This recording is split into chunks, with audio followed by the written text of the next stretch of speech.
What do you usually do when you see someone who's homeless on the street? I'm prepared for them to ask me for money. Okay. Well, sometimes if I see the condition they're on, I kind of avoid them. But if I see that they're really in need, I will give them money or just talk to them. Sometimes you need to talk. Do you have any personal experience with someone who is or was homeless? Yes, I've given money to homeless people and some food to homeless people here too. Yes, I do. I was homeless for the best of 2 months, and I know the struggle. And I have friends and family members who have gone through being homeless. I also know people right now that are homeless and they can't seem to get help. Calculated results have suggested that the general public is not aware that a significant proportion of the homeless population are older, uneducated, and white, and that many homeless people have families and suffer from substance abuse and mental health problems. Have you ever noticed this stereotype placed on the homeless population? Yes, I have. And most of the stereotypes that I've seen, is well funded, well based, because most of them do have substance abuse issues, such as like drugs, alcohol. Most of them have like gambling debts, and that's why they go homeless. And I've heard they have like grandchildren that they don't know because, well, they're homeless. They haven't kept in touch with their families. How do you think this public outlook came to be? I guess it's looking at the surge of drugs to the United States, looking age, seeing like how homeless people kind of like evolve. Basically, like they start to show more and more like alcoholics, drug addicts, and I think that's why Americans see that it just looks like that. Maybe not all of them, but generally speaking, a homeless person is either drunk, on drugs, or just has another thing. There was an estimate of 193 homeless veterans in the state of Arizona this year, which decreased 9.7% from 970 recorded in 2017. Have you ever felt that homeless veterans are treated differently from the rest of the homeless population? My uncle's a veteran, and there's a lot of homeless veterans when he goes to the VA. So I would assume yes, but it's not better. Like, the VA is horrible to the veterans. Well, I think that homeless people in general treated really bad, but veterans don't get the same amount of like respect they used to, and plus if they're homeless, people don't see them as decorated heroes or anything else because of either drug problems or alcohol problems, and they just see them very, very like demeaning. Do you think it's okay to treat them differently? I don't think so. I think everyone should be treated equally, and if you're homeless and struggling like that, you should be able to receive help, and especially veterans, they should be received with the help and honor they got from like being a veteran. Differently, as in better than regular homeless people, I would assume it's okay because they've protected our country, so I believe they should be treated somewhat like better. 30% of Maricopa County's homeless people are families, usually single mothers with children. Additionally, homeless children are twice as likely to experience hunger, health problems, and repeat a grade in school. How often do you see homeless families or children? I've only seen one homeless family, and that was a long time ago. Around here, not as much, but when you go to like the outskirts of Phoenix and Tucson, stuff, places like that, you see a lot of families, like little kids asking for money. Yeah, and it's just like you see how they're struggling and no one's there to help them. Even though you haven't seen homeless families or children, do you ever wonder about this group? I do. Yes, I often do. I often ask like myself and people I know like, why is it that they are struggling with like they don't have a roof or they don't have food, and like why don't they receive help? How do you think people usually treat a child who's homeless? I believe they would treat them specially, like try to help more than they would just another homeless person. They treat him less than, like they treat him as someone who doesn't require the same level of respect or same level as other homeless people, because they think that they're so young they can receive help from other places, which in reality is not the case. They're homeless and they receive the same level of help. Do you think this needs to be changed or improved? Yes, I would definitely say that. It does. I think it should be changed for the better. I think that homeless children and families should get the help they need. Surveyed Americans are estimated to be 45.5% of homeless people have mental illness and 19.8% are married, while in actuality the proportions are 86.8% and 43.4%. Why do you think we as a society assume these percentages to be smaller than they actually are? Because you would assume that a homeless person has family. Like, if a homeless person had a family member, wouldn't they want to stay with them? Or like, I would think that would be the reason if they had like a family member, or like if they had a mental illness, like they could go and get help. I would assume that's why.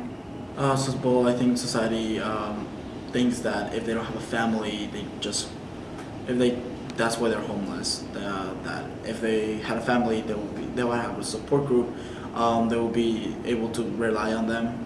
But in actuality, it's not true. Like most of them are struggling or they don't get the help their family wants to give them. How do you think the public outlook on homelessness could change?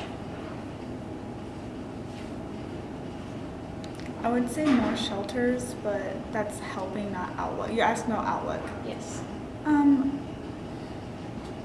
Maybe give more facts about homeless people and like educate that, because like homeless people are not really talked about a lot in schools. Like we don't learn about that in high school, and we don't talk about it. Like it's like a taboo subject. I think if we learned more about homeless people or like actually talked about it, I think that would change the outlook. Honestly, I don't know. Because everyone has stereotypes, everyone judges. I guess the only way we can kind of like see homeless people in a different light is try to be less judgmental and try to put ourselves in their shoes and be like, what would happen if that was me? You know, like try to see yourselves in their place and try to kind of like introspect and instead of judging, actually helping. Okay. So, what can you tell us about your business? So Social Spin is leveraging laundromats to create healthy, employed communities. For Social Spin, it's about connecting our customers to care and community, what we consider to be a vibrant social hub that really celebrates arts, culture, and community.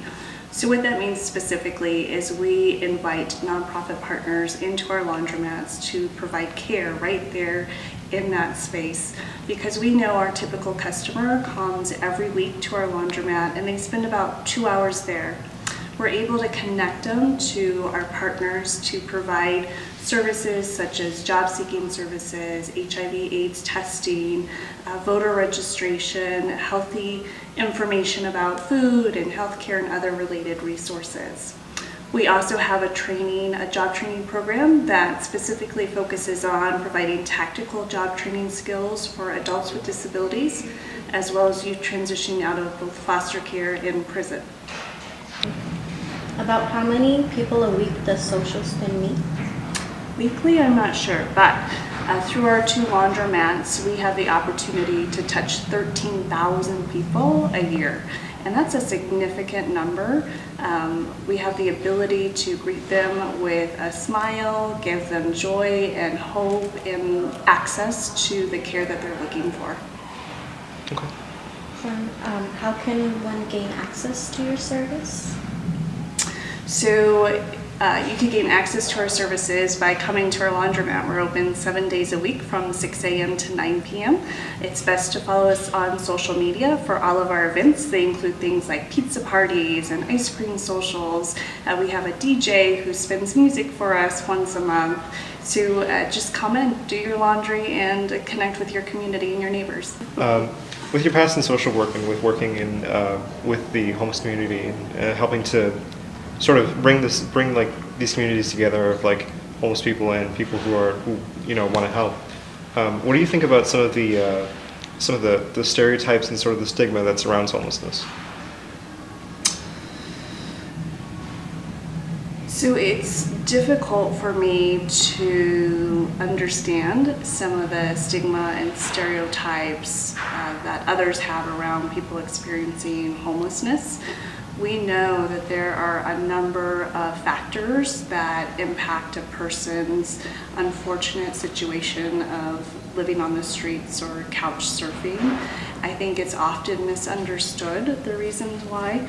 And I think as a community, there's a lot of work still yet to be done, ensuring affordable housing, ensuring livable wages, ensuring that we truly understand all of the issues that impact people experiencing homelessness, including violence against women and children and low wages and other things. So, it hurts my heart when people are not only not sympathetic, but not empathetic towards their fellow neighbors. And what are some ways do you think that this public outlook on homelessness could improve somewhat? Education, empathy. I think if people are empathetic towards the co-occurring issues of homelessness, we would be more prepared to have honest conversations and move towards true solutions to ending homelessness in our community. And again, that looks like affordable housing, livable wages, safe homes for women and their children, education on substance abuse and other issues. Have there been any experiences while working in your laundromat program that you'll never forget or that you've enjoyed?